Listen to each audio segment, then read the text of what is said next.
Hola, buenos días o buenas tardes, para los que están del otro lado del océano. Un placer volver a estar aquí en un nuevo Hangout de ElevenPad, en una nueva ElevenPad Talks.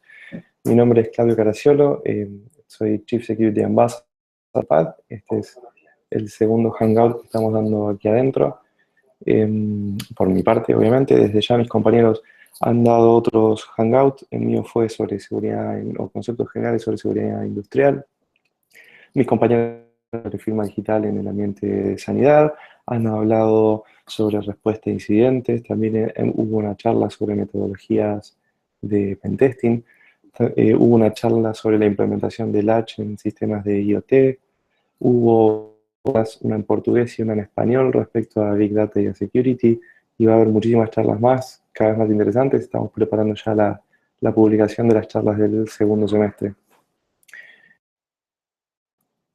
Como saben, pueden todo el Hangout eh, y hacer preguntas tanto por la plataforma como a través del hashtag 11padtalks, como ven en pantalla, donde al final de la charla vamos a ir respondiendo, a menos que vean que alguna pregunta se amerite responderla antes, la responderemos antes, ¿sí? Así que bueno, gracias nuevamente y arrancamos nomás con la charla de hoy, que era en particular defensa en profundidad. Así que un tema que a mí en lo personal me divierte bastante, que, que se viene escuchando hace mucho, o sea, desde mucho tiempo se habla sobre los conceptos de defensa en profundidad, en computación, en informática, en seguridad en general, pero claramente no nace de seguridad informática, sino que viene de un ambiente más...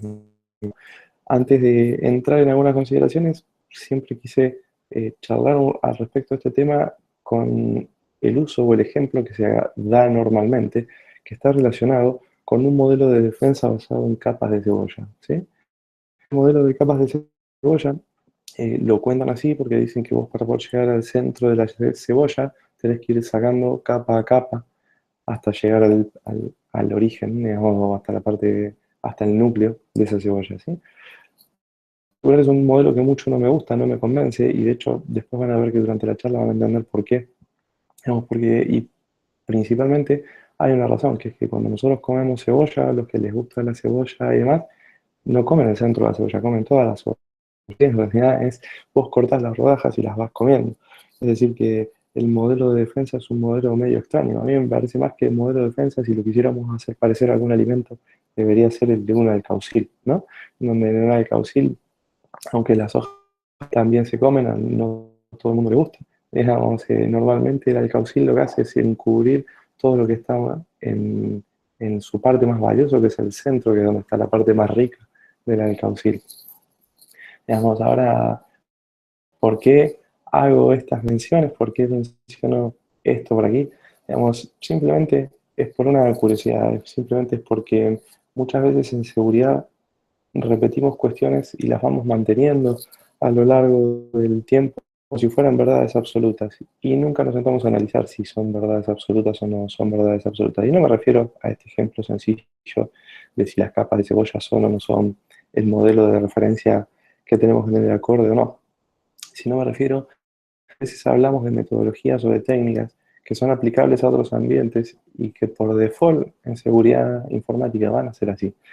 ¿Por qué hablamos de esto? Porque cuando nosotros hablamos del concepto de seguridad, de seguridad, no, perdón, de defensa en profundidad, estamos hablando claramente de un origen, de una conversación militar, en donde lo principal de esta charla es que existe de alguna manera más de una línea de defensa, es decir, que no hay una única línea de defensa. ¿Por qué? Porque el concepto en el ambiente militar es que si yo gasto toda mi energía en una única línea de defensa, por un motivo las fuerzas contrarias fueran superiores a las mías, tuvieran armas especiales o hubo un problema X, no tengo más nada detrás, ¿sí? Entonces, en este tipo de esquema, ¿qué es lo que se trata de poner? Tratar de poner líneas de defensa fuertes en la primera línea, pero ir poniendo líneas de defensa consecutivamente, que también tengan fortalezas diferentes a esa primera, y de hecho, son las más fuertes de todas, no las primeras. Digamos. Así que las primeras de todas no van a ser las más débiles de las que yo puedo aportar. Voy a poner cierta fortaleza y cierta restricción, pero no van a ser las líneas de defensa más complejas que pueda llegar a tener, sino que eso me las voy a guardar para guardar mi tesoro final. Es decir, si me pasaste esa ahí, ya no tengo más ambiente. De hecho, hay algo que es bastante curioso, que es que en el ambiente militar, el estadio entre estas capas o estas líneas de defensa es lo que se conoce más o menos con el término de terreno central. Si en el terreno es el espacio ese en donde dejo avanzar a las bases enemigas y de donde se puede llegar a dilucidar alguna que otra pelea, pero cuando llega a mi segunda línea de defensa, ahí tengo que dar con todo para poder resistir, digamos, ¿sí? Muchas veces esos terrenos centrales se utilizan para hacer monitoreo, para hacer inspección, ir viendo qué es lo que pasa, incluso en la historia militar, si nos movemos a historias de modelos de defensa romana y demás, los terrenos centrales que dejaban variaban bastante, es decir, que a veces entre la línea 1 y la línea 2 dejaban un terreno central corto, por lo cual la segunda línea estaba inmediatamente a la primera línea, pero la tercera línea estaba bastante más atrás, ¿sí? Esto tenía que ver también con las tecnologías que se usaban, que prácticamente no había en esa época, ¿sí? Por lo cual la gente para poder trasladarse tenía que trasladar con su propia fuerza, es decir, tenía que ir caminando, tenía que ir a caballo, tenía que ir arrastrando armamentos y demás. Es decir, que lo que se lograba al fin y al cabo con esos tramos de distancias largas era cansar al enemigo para volver a agarrarlos en una tercera línea con más fortaleza y con el enemigo cansado, ¿sí? Claramente, esto nos demuestra que hablar de defensa en profundidad no es hablar solamente de un formato o hablar de una teoría, sino que es hablar de una estrategia. Lo que se trata de ocasionar en este tipo de ambientes, el que se está defendiendo, a medida que una defensa sea eliminada o sea rota, tenga sus alertas y pueda reorganizarse de alguna manera, ¿sí? ¿Por qué? Porque el empuje inicial que los atacantes van teniendo, que las líneas van teniendo, se va a ir perdiendo. O sea, ellos van a venir con mucha fuerza para pasar la primera línea y después van a perder soldados, armamentos y demás para seguir avanzando. Por lo cual lo que hacemos concretamente es dispersar las fuerzas del enemigo, ¿sí? Esto es no tener un único punto de referencia, sino hacer que se tenga que dispersar. Si se dispersa, a mí me da más posibilidad de reorganizarme, de entender lo que está pasando en cada una de esas líneas o lo que está pasando en cada uno de los puntos de ataque de mi enemigo y poder controlar. Concretamente, es un modelo de estrategia bastante complejo. Los deportes, las estrategias de defensa en profundidad también son usadas. De hecho, en el fútbol es un modelo muy conocido que los técnicos cada vez que acomodan sus equipos acomodan alineaciones diferentes. Por ejemplo, el 1-4-3-2-1 o el 1-4-2-2-2-1, ¿sí? Etcétera. Si queremos poner una línea de defensa bien concentrada, tendríamos un modelo de defensa como este que está acá, que es 1-4, o sea, un arquero, 4 defensores, 4 mediocampistas, un número 10 central y un 9 corriendo solo adelante para tratar de hacer un gol de contraataque, porque en realidad todo mi equipo defendiendo. Fíjense que en este modelo la estrategia de defensa está basada en dos líneas solamente, ¿sí? Sin embargo, está concentrada toda su fortaleza acá. Hay un detalle que también tiene que ver con la inteligencia de lo que nosotros estamos haciendo. Cuando un modelo de defensa en profundidad, tenemos que pensar concretamente qué es lo que queremos hacer y por cuánto tiempo, ¿sí? Aquí es donde comento realmente que el plazo de una estrategia de defensa en profundidad es una cuestión realmente importante. Es decir, si yo tuviese un equipo con esta formación que sea 4-4-1-1, defendiendo 90 minutos, puede llegar a ser que soporte el embate de un gran equipo de fútbol con delantera y demás, ¿sí? Pero si ese partido dura mucho tiempo, mi línea de defensa va a tener algún error y si tiene algún error, no tengo más opciones porque va a terminar siendo un gol, ¿sí? Es decir, que si el plazo es demasiado largo, le doy mucha soporte a los atacantes a que logren superar esa defensa de alguna manera. Por eso lo bueno es tener estrategias que sean un poco más dispersas, que las capas sean más segmentadas, o sea, tenga mayor cantidad de capas, con lo que serían los trabajos un poco más más movedizos. ¿Por qué hablo de los terrenos centrales en informática si no es normal hablar de terrenos centrales en informática? Porque los terrenos centrales en informática los podemos aprovechar desde la puesta en marcha de honeypots, desde sistemas desde SIEMs y demás. Es decir, una vez que me pase una defensa, no tengo que prender todas las luces en rojo y pensar que mi empresa va a explotar, sino lo que tengo que pensar es que, ok, rompieron una barrera, antes de que rompan la segunda, tengo que hacer un pequeño análisis de qué tipo de atacante me está atacando para ver si puedo distraer al atacante, si puedo lograr identificar al atacante, si puedo mitigar al atacante. O sea, mis respuestas no deberían ser solamente automatizadas, ¿sí? Un modelo de defensa siempre se basa en controles. ¿Y en qué tipo de controles se basa? Se basa en los controles que nosotros conocemos, los que seguramente más de uno contestaría, si yo les pregunto qué controles conocen, me van a decir que conocen los controles reactivos, es decir, sucede algo y reacciona a lo que sucedió. Me van a decir que conocen los controles preventivos, que son aquellos controles que yo implemento dentro de mi red con el fin de prevenir algo que pueda llegar a suceder, algo que estoy suponiendo que puede llegar a suceder. Y también seguro conocen los proactivos, o los llaman de retroalimentación, que es decir, mis controles no funcionaron, ¿sí? Pero aprendo de esos errores que tuve y cuando tuve un incidente se autoejecuta un control que puede llegar a ser reactivo o preventivo. De aquí en adelante una nueva forma de pautas de monitoreo en base a lo que pasa en mi red, ¿sí? Esto seguramente es la definición estándar, cualquiera de ustedes me respondería, hay más controles y demás. De hecho, también hay clasificaciones en los controles técnicos y los controles administrativos.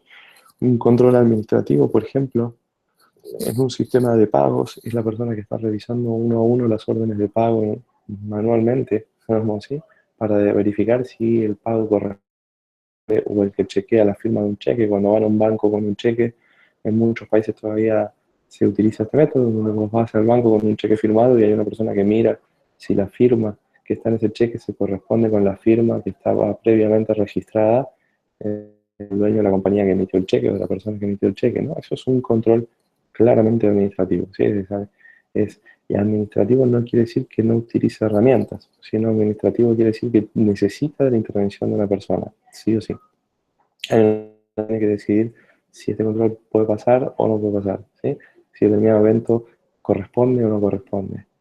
Mientras que los controles técnicos son controles automatizados, son los controles que toman decisiones propias y van directamente permitiendo hacia un lado un evento o hacia el otro, ¿sí?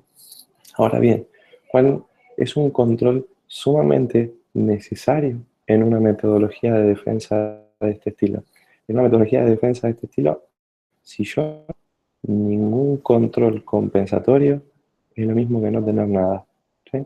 Un control compensatorio es un control que sí o sí interactúa dinámica contra todos estos tipos de controles, contra cualquier clasificación de control, ya sea técnica, ya sea administrativa, ya sea reactiva, no me importa el tipo de control. Lo que a mí me importa es que sí o sí estoy controlando lo que pasa entre cada uno de ellos. Y lo más fundamental de todo es que estoy compensando la debilidad de otro control. Es decir, yo puedo poner un control preventivo X y necesito siempre de un compensatorio que diga qué hacer si ese control preventivo no funcionó.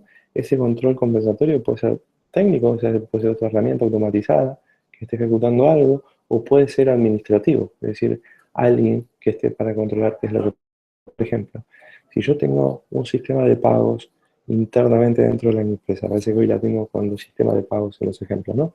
Pero si yo hoy tengo un sistema de pagos dentro de mi empresa, de autorización de pagos o de compensación, en donde la persona define que hay que hacer que los pagos menores al monto de, supongamos, $1000, el sistema los deja pasar automáticamente y no requiere una aprobación alguna, ¿sí? Es decir, que cualquier persona que venga y cargue un gasto en $10, mi sistema lo deja pasar y no pide ninguna autorización, ¿sí?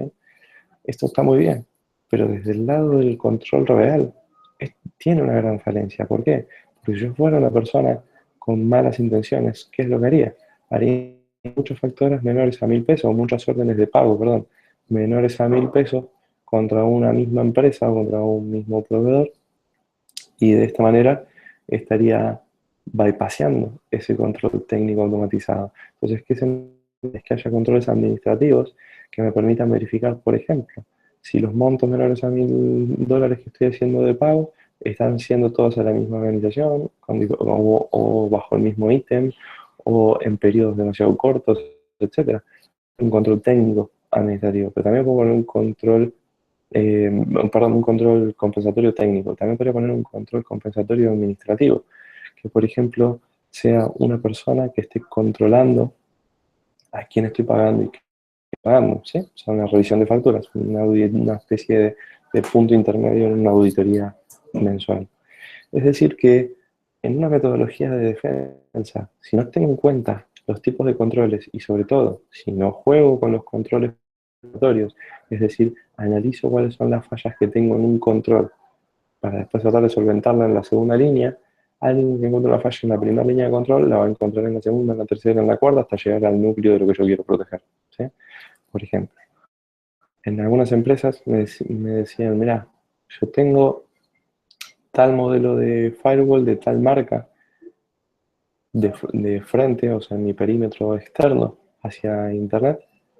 Después tengo una especie de DMZ, después de esa DMZ tengo otro equipo exactamente igual al primero, ¿sí? Y detrás de ese tengo otro equipo más igual al primero teniendo dos DMZs, que esas DMZs actuarían como el terreno central del que hablábamos al principio, ¿no? Pero la particularidad de este esquema es que tiene tres firewalls iguales, ¿sí? Más allá de cuestiones de diseño y demás que eso quedarían para otra charla, acá hay una cuestión muy clara, que es que si el día que surja una vulnerabilidad que afecte de manera remota a un firewall, los tres firewalls juntos, ¿sí? Por lo cual accede a la red interna. O sea, tuviste dos MZ sin sentido, ¿sí?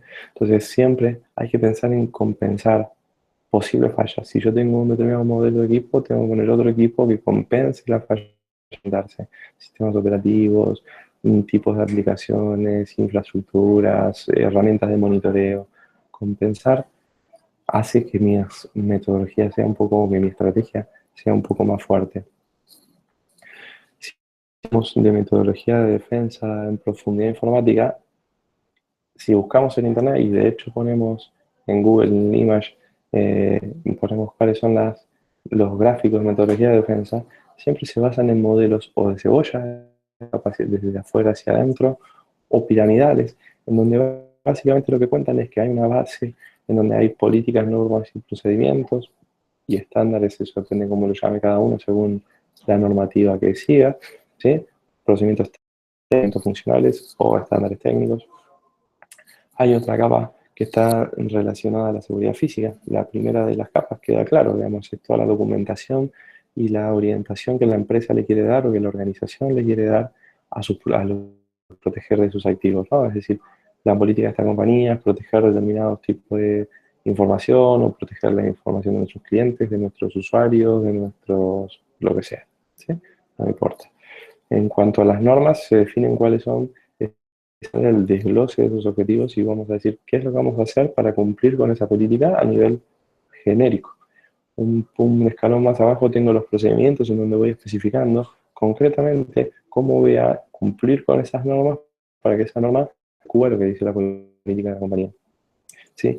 Y en esos procedimientos, si hablo de procedimientos técnicos o estándares, es cómo voy a configurar mis equipos para determinar el nivel de seguridad que le quiero dar y también cómo los voy a operar, ¿no?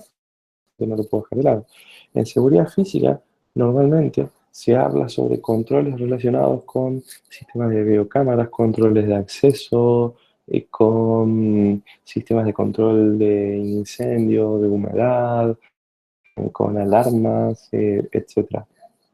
Bien, lo típico de esto.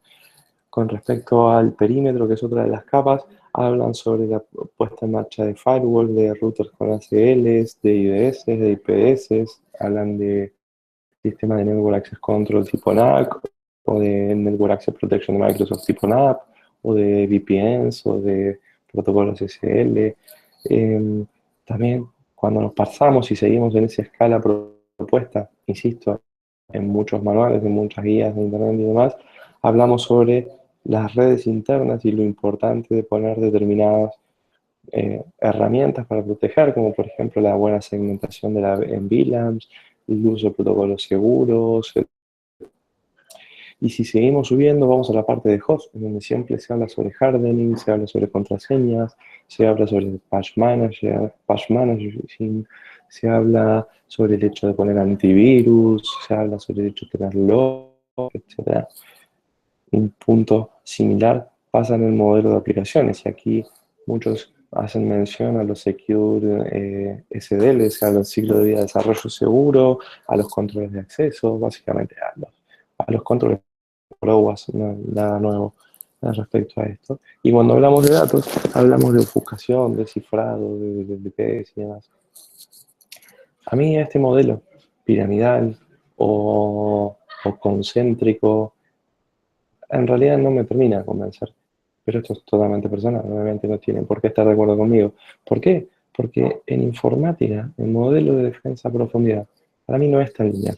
Para mí muchas veces el modelo de defensa en profundidad, si bien con todo esto, hay controles que se pueden implementar en distintos lados. Por ejemplo, cuando hablamos de hardening, ¿por qué hablamos del host?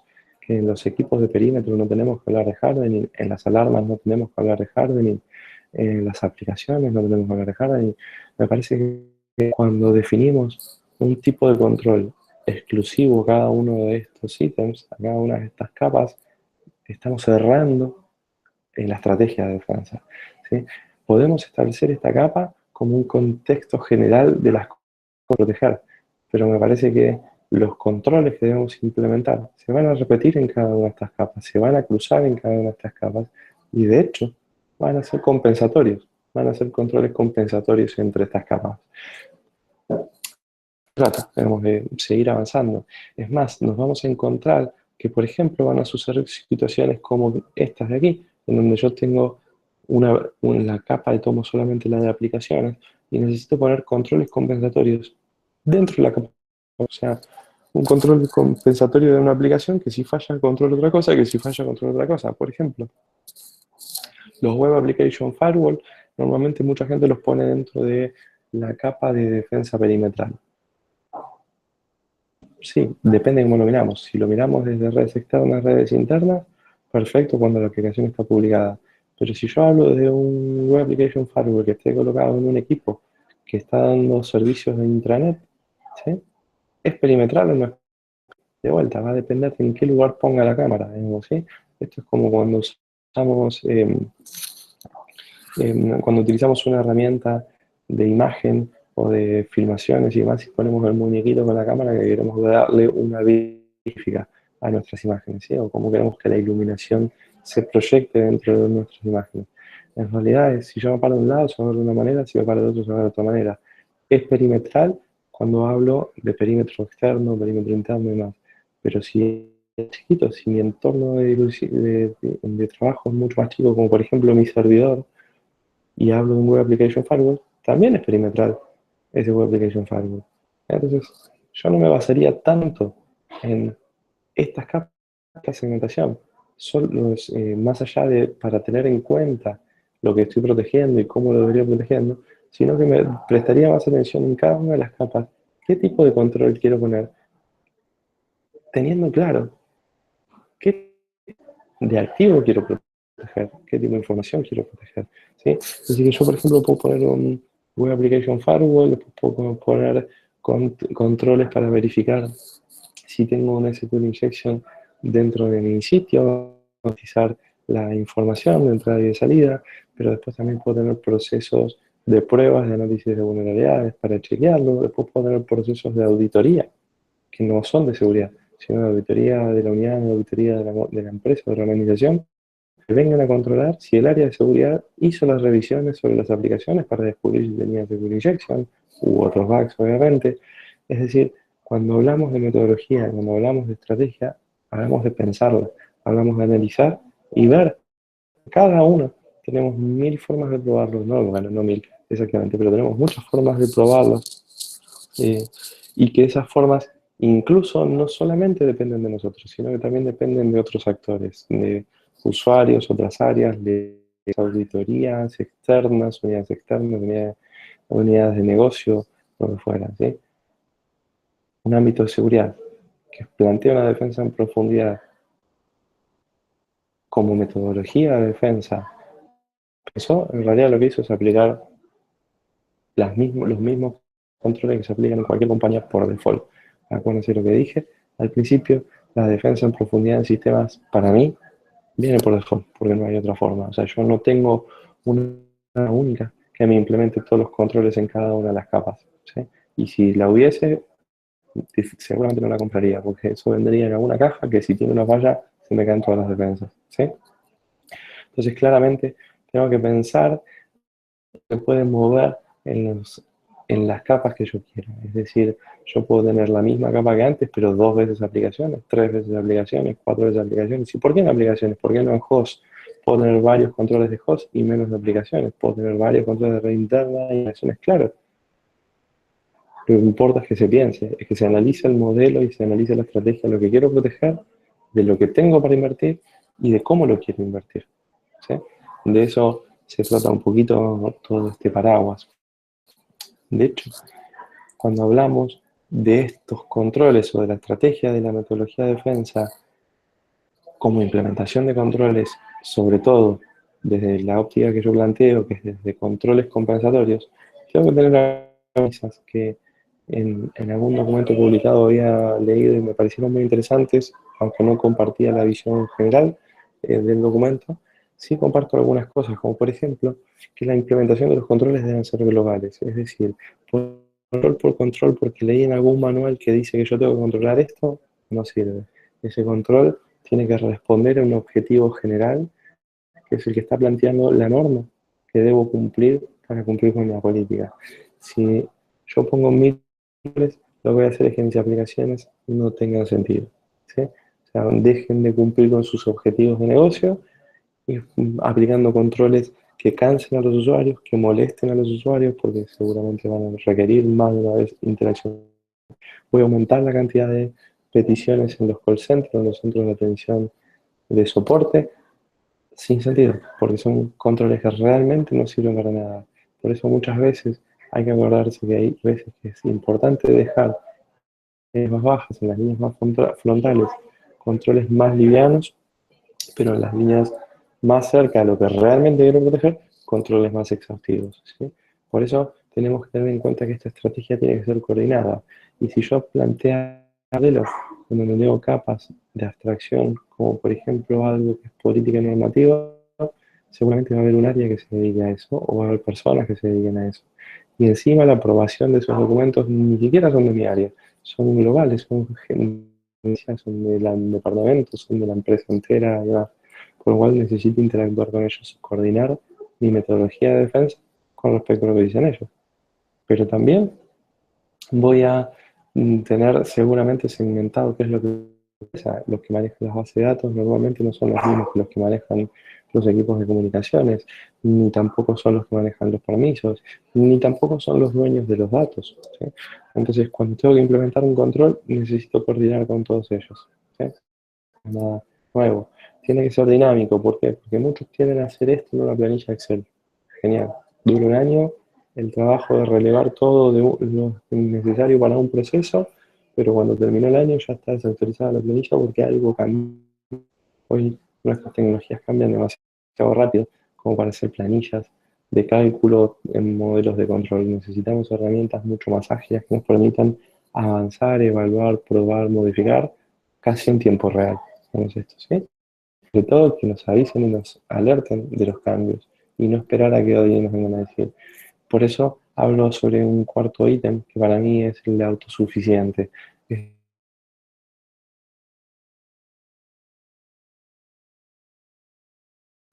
Requiere de la intervención de alguien. Mi estrategia de defensa para mí no sirve, ¿sí? Porque en realidad yo necesito que esa herramienta aprenda, tenga evaluación y se automodifique para adaptarse a nuevas situaciones, ¿sí?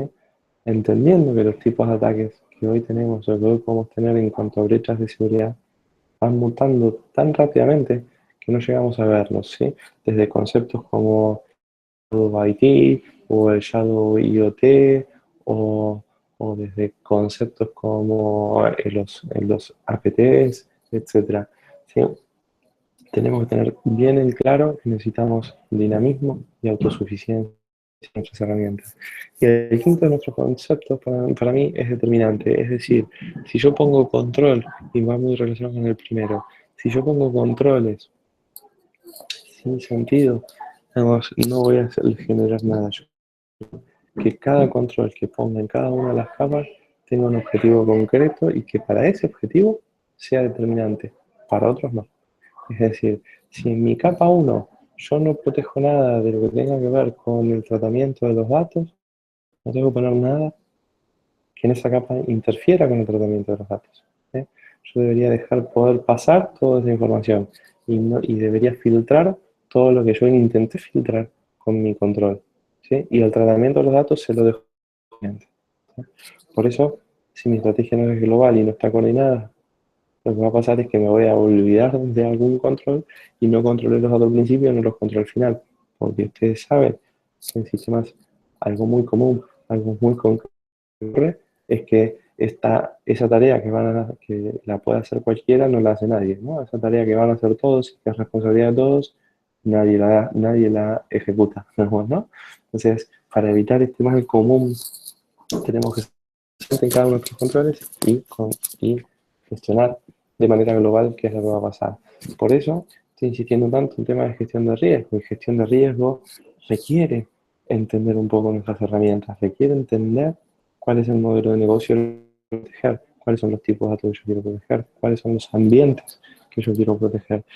Algo muy común es que, por ejemplo, en lo que es protección de datos, ¿sí? Se toman muchas herramientas de protección o controles para ejecutar protecciones en los sistemas de producción, pero en los ambientes de testing y de QA no se ejecutan, obviamente, porque son testing, pero esos ambientes no están correctamente segmentados, no están correctamente protegidos, y lamentablemente, muchas veces, empresas deciden copiar los datos de producción en los ambientes de testing para que las pruebas sean más reales, sin enfocamiento, sin enmascaramiento de datos, sin nada, simplemente copio una base y la pongo en la otra. ¿Es así? Entonces, claramente, por mi afán de proteger la información en determinados ambientes, genero desprotecciones en otros ambientes, que como todos ustedes saben, los que están en este Hangout, es aquellos que trabajamos en seguridad sabemos que el eslabón, perdón, la cadena se rompe siempre por el eslabón más débil. Y normalmente decimos que es por culpa del usuario, pero muchas veces los usuarios somos incluso nosotros mismos. ¿Sí? Incluso nosotros mismos, la gente de seguridad o la gente de tecnología, adaptando formas, automatizando tareas y demás, siempre está la debida atención a los controles de cada una de las etapas. Estrategia de defensa es estrategia, requiere análisis, requiere gestión, requiere herramientas, requiere controles técnicos, controles administrativos, con automatizaciones, con personas, ¿sí? Requiere el entendimiento de los controles que pueden fallar, o sea, el entendimiento de cada uno de los controles, detectar cuáles son las posibles fallas y así definir cuál es un control compensatorio adecuado.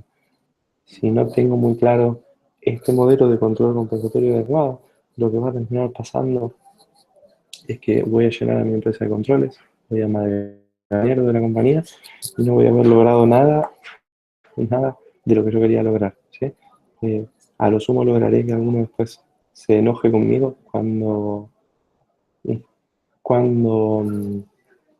en la organización me llega algún reto porque fuimos atacados y nosotros no fuimos capaces de detenerlo o no lo vimos en algún punto.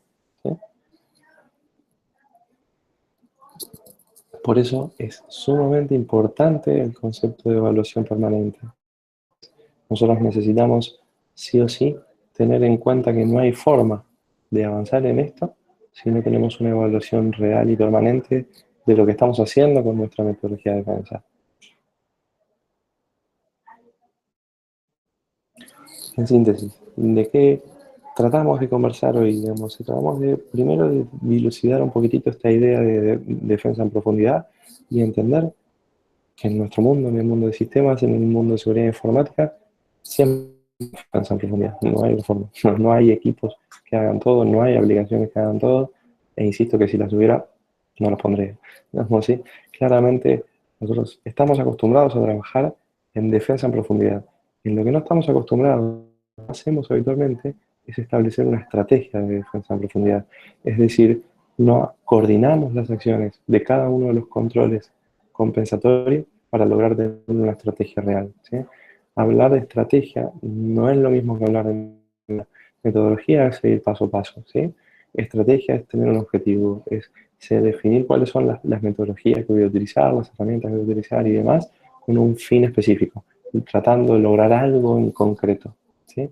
Entonces, de estrategias concretas, démosle forma a esto que queremos hacer y pensemos que hoy tenemos muchísimas más herramientas en cada una de las capas que vimos o de abstracción que podemos tomar, pero lo importante no pasa solo en herramientas, sino en pensar cómo trabajan de manera globalizada, en modelo de estrategia. ¿Sí? Así que bueno, no sé si tienen alguna pregunta, estoy atento al chat y estoy atento al hashtag de Twitter, consulta que quieran hacer.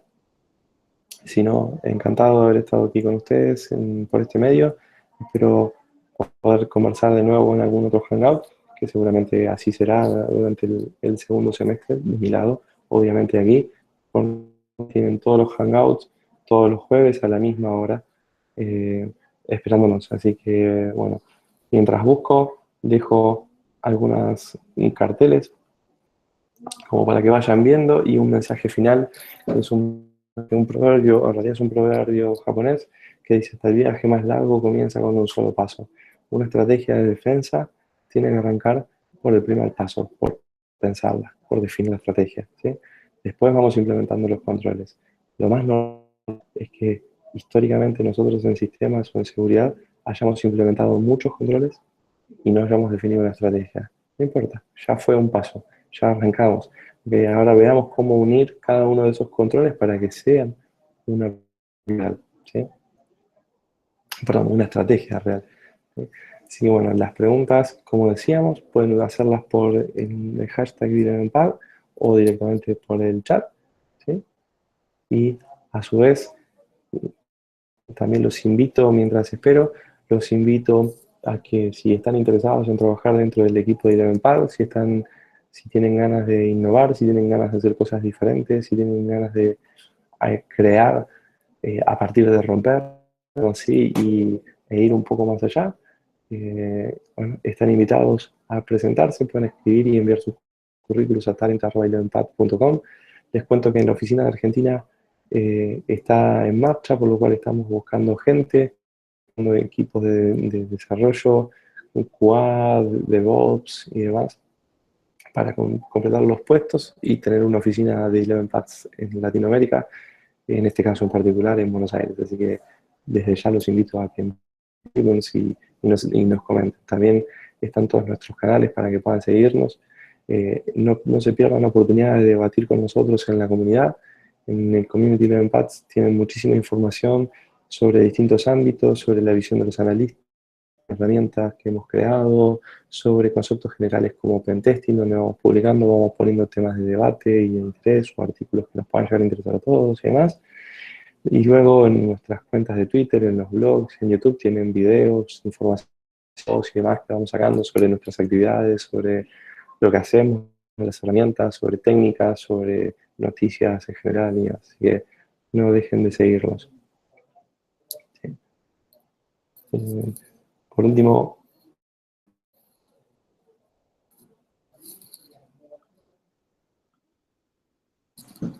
les agradezco a todos que hayan estado y con respecto a la pregunta, si es importante que los controles sean definidos con anterioridad a la implementación, sí, es importante que sean definidos, pero no es necesario que sean definidos de esa manera.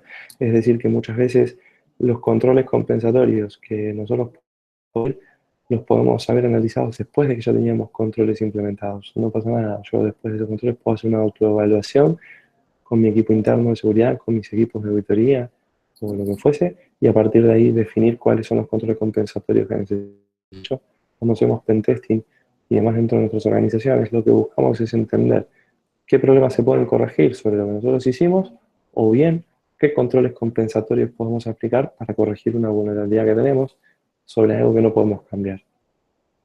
Bueno, creo que ahora está todo contestado. Cualquier cosa tienen mi correo a disposición, también mi cuenta de Twitter que es Holsec, así que gracias por haberme acompañado durante este Hangout y espero verlos pronto en un próximo, en algún tiempo. Muchas gracias.